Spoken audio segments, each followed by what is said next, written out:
So, no farmers, no food. And Pat has put this nice note: if this is being read to you by my deputy chair in the Southwest, please give me a warm reception. So thank you.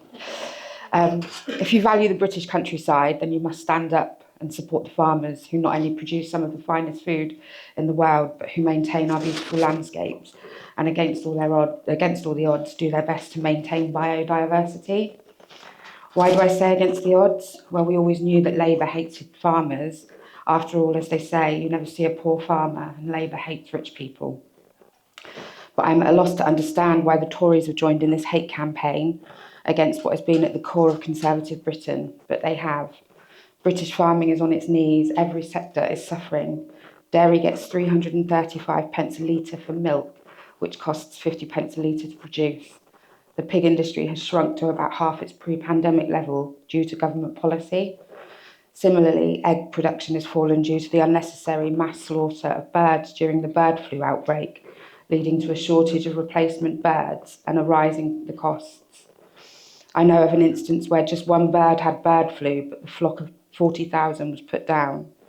Now, you can argue that with 40,000 birds, the risk was high, but as a certified risk manager, that's Pat, I would say the probability of the flu spreading to all of the remaining birds was very low indeed.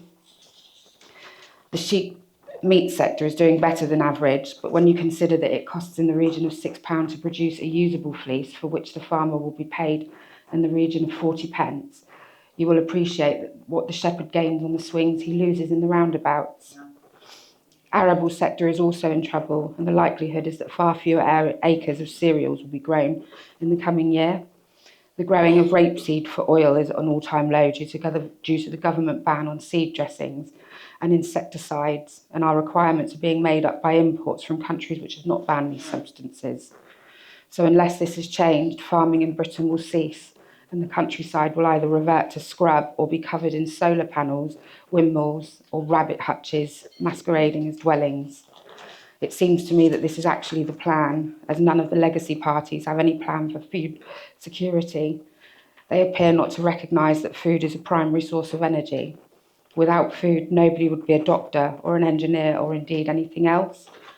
Government set up an agency which is called the Groceries Code Adjudicator. When I last checked, it employed 4.5 people. The Financial Ombudsman employs 4,400. That is what your government cares about the food you eat. And to make matters worse, the agency calls itself the Supermarket Ombudsman, but it has no power to sanction the supermarkets who are ripping off the farmers. All this government and the legacy parties are interested in is greenwashing and rewilding. While cities chop down trees, farmers are being paid to plant them and hedges.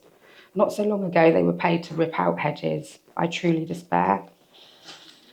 UKIP is the only party with an agricultural presence on social media. Pat has grown the Twitter account to nearly 700 followers, mostly farmers. They care about the land they farm and they care about the food they produce. We in UKIP must support them. In turn, money will then support us.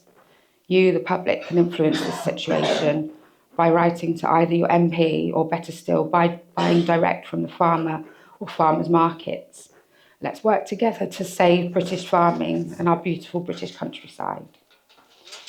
Thank you.